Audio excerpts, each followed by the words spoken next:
मुरादाबाद के ताजपुर स्थित बबरारा मजरा में एआईएमआईएम का पैगाम इत्तेहाद कार्यक्रम किया गया आयोजन। प्रदेश अध्यक्ष हाजी शौकत अली ने किया जनसभा को संबोधित।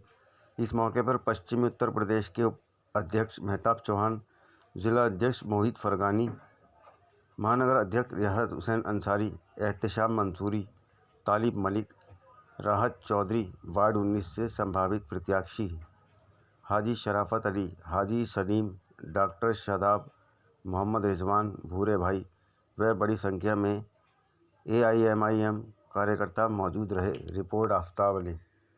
लोग सचिव है, आए और अपनी बात रखते हैं। मोहम्मद थोड़े से वक्त में लंबी बात बताने वाला हूं आपको, सिर्फ 2 या 3 मिनट के लिए मेरी बात तवज्जो करें, ज्यादा लंबी। अब हम जितने अपने सभा में सीटें निर्धारित कर दी गई कि 21 सीटों के बाद सरकार का मतलब ये है कि आप ये न देखें कौन हार रहा है कौन जीत रहा है, अपनी पार्टी को जिताएं।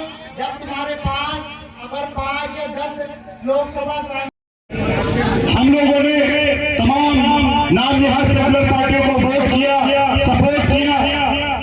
हम लोगों ने इन 78 सालों में से 60 साल की हुकूमत कांग्रेस पार्टी को दी।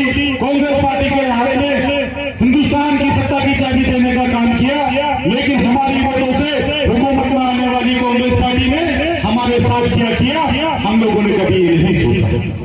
वोट हम लोगों ने 78 सालों से हम लोगों ने वोट किया, तो कभी भाजपा को हराने के नाम पर, तो कभी संघ को हराने के नाम पर, तो कभी सरकार बदलने के नाम पर। इन 78 सालों में हमने कभी वोट अपने आने वाली नस्लों के मुस्तकबिल के बारे में सोच के नहीं किया। हमने कभी वोट करते वक्त ये नहीं सोचा कि जिस पार्टी को हम लोग वोट करने जा रहे हैं, क्या ये हमारी आने वाली नस्लों का मुस्तकबिल संभाल पाएगी, क्या ये हमारी आने वाली नस्लों के बारे में कोई ऐसी स्कीम लाएगी जिससे हमारी नस्लों का मुस्तकबिल संभल सके। कभी हमने वोट के बदले में, अपनी वोट के बदले में उनसे इस बात की गारंटी नहीं मांगी कि हमारी बजट चाहे कौन सेफ रखेगा, हमारे नौजवान को रोजगार कौन देगा, हमारी बहन बेटों की हिफाजत कौन करेगा। हम लोग वोट कर दे रहे हैं तो सिर्फ ये देखकर कि भाजपा को कौन हरा रहा है, संघ को कौन हरा रहा है, सरकार कौन बदल रहा है।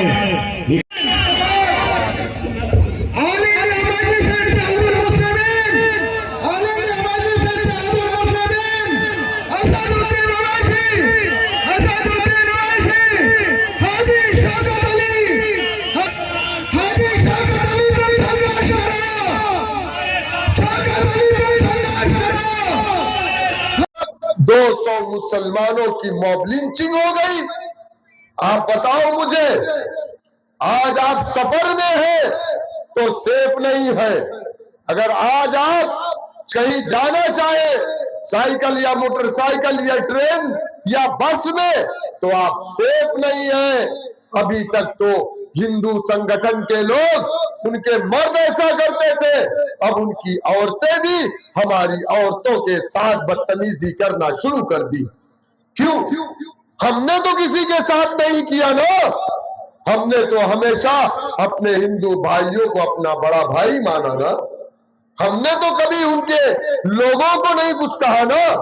हम नहीं कहेंगे, क्योंकि ये हमारा इस्लाम नहीं कहता, ना ही ये हमें तालीम दी गई है। मेरे दोस्तों, मेरे बुजुर्गों, आज इस देश में हम सबसे पिछड़े और मुख्य धारा से कट गए हैं, तो उसकी वजह यह है कि हमने अपना डंडा, अपना झंडा, अपना नेता नहीं बनाया। क्या ये बात सच नहीं? हम पर लोग इल्जाम लगाते हैं हम बीजेपी की बी टीम है। आप मुझे बताओ, मैं मुसलमान हूं और मुझ पर इल्जाम लगाने वाला भी मुसलमान है, लेकिन गौर से देखना कि मुझ पर इल्जाम लगाने वाला, खड़ा होकर के पेशाब करने वाला और शाम को दारू पीने वाला और मुरादाबाद में दारू की दुकान चलाने वाला मुझे कहता है कि मैं बीजेपी की बेटी हूं। गजलबार किसका था? बंद हो गया। किसका था?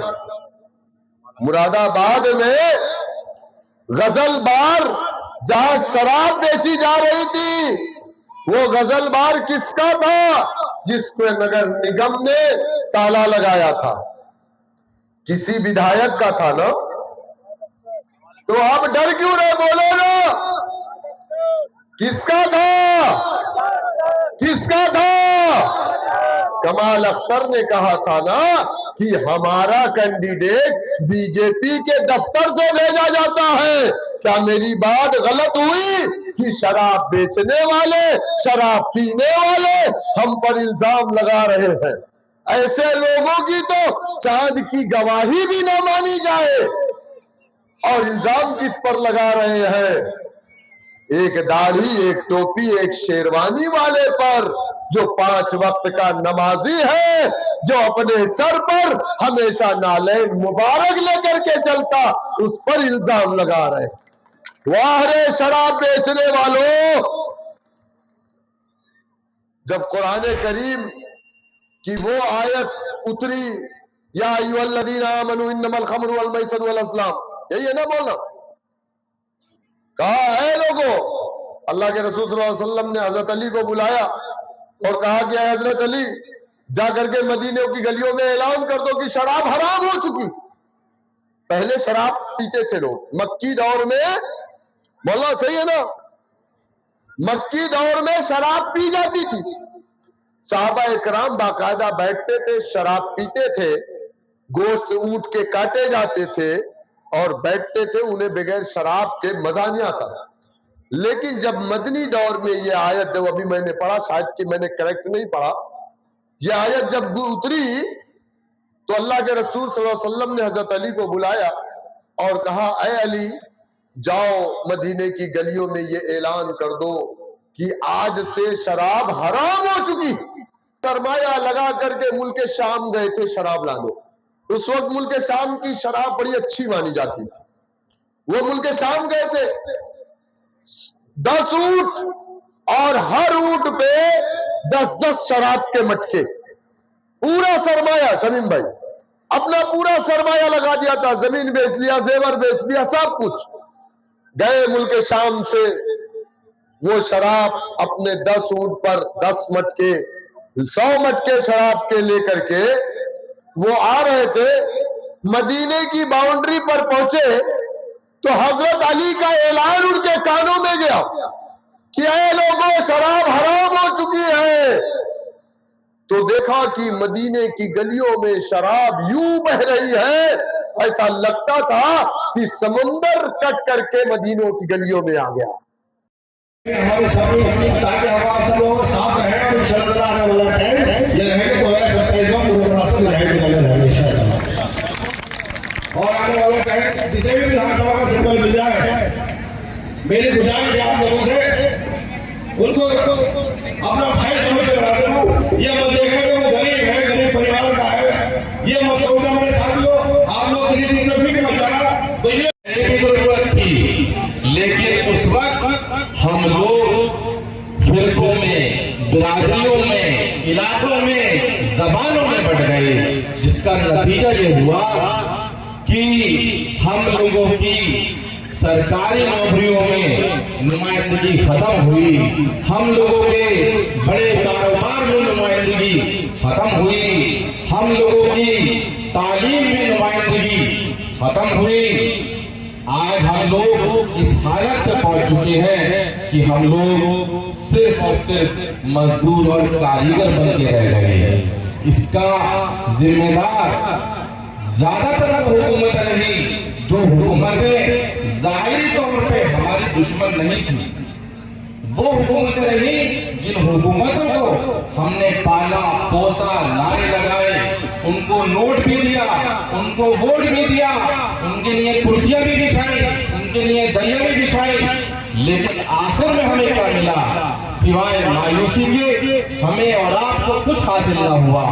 हमारे लिए जो बार बार बात कही जाती है कि बीजेपी हमारी दुश्मन है, वो सबको पता है, वो कोई नई बात नहीं है। आरएसएस हमारी दुश्मन है, वो हमें पता है। विश्व हिंदू परिषद हमारा दुश्मन है, वो हमें पता है। अब हमें उस दौर में दाखिल हुए हैं कि हमें देखना पड़ेगा कि आज तीनों के साथ कौन कौन से थे। इत्तेहादुल मुस्लिमीन पूरे उत्तर प्रदेश में पैगाम इत्तेहाद के नाम से कार्यक्रम चला रही है। उसी कड़ी में आज मुरादाबाद के अंदर पैगाम इत्तेहाद के नाम से हमारे कार्यक्रम थे, उसी में हम लोगों का आना हुआ। और ये पैगाम इत्तेहाद के प्रोग्राम जो हम लोग चला रहे हैं, इससे हम लोग मैसेज देना चाह रहे हैं कि आने वाले चुनाव में 2027 का हो या जिला पंचायत का, मजलिस इत्तेहादुल मुस्लिमीन मजबूरी से लड़ने जा रही है और इंशाल्लाह पूरे दमखम के साथ में हम लोग चुनाव लड़ने जा रहे हैं। जिला पंचायत का चुनाव हमारा सेमीफाइनल होगा और विधानसभा हमारा फाइनल होगा। जी, क्या शुक्रिया अदा करना चाहते हैं? मैं प्रदेश अध्यक्ष जी का और मेहताब चौहान साहब का और सारे पदाधिकारियों का मैं शुक्रिया अदा करना चाहता हूँ। मेरे प्रोग्राम की रौनक बढ़ाई, कामयाब प्रोग्राम बना। जी, हाजी सलीम साहब, आज क्या प्रोग्राम है और मेहमान खुसूसी कौन है इस कार्यक्रम में, क्या है? ये प्रोग्राम बैरिस्टर असदुद्दीन ओवैसी साहब, जो ऑल इंडिया मजलिस इत्तेहादुल मुस्लिमीन जिस पार्टी का नाम है, उसी पार्टी का ये प्रोग्राम है। इत्तेहाद के ऊपर है कि कौम को इत्तेहाद में किस तरीके से लाया जाए।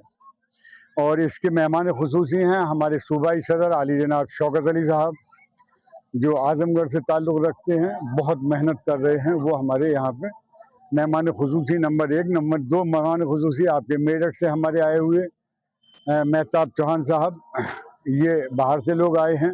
बकिया यहाँ पे इस विधानसभा के जो उम्मीदवार हैं हाफिज़ मोहम्मद वारिस साहब, वो भी मेहमान खुसूसी हैं हमारे यहाँ पे। और ये प्रोग्राम सिर्फ़ और सिर्फ इसलिए किया जा रहा है कि जो कौम में इंतशार फैला हुआ है, कौम किसी भी सूरत से हमारे समझाने से बाज अगर आ जाए, अल्लाह पाक इसको हिदायत दे दे तो इत्तेहाद में आ जाए। आपने देखा होगा इत्तेहाद में कितना बड़ा फ़र्क है। देखिए, इस वक्त इशा की अजान हो रही है और अभी 4 फ़र्ज़ नमाज पढ़ी जाएगी। और अगर हम ये 4 फ़र्ज़ जमात के साथ अगर पढ़ते हैं तो 26 ज़्यादा का सवाब।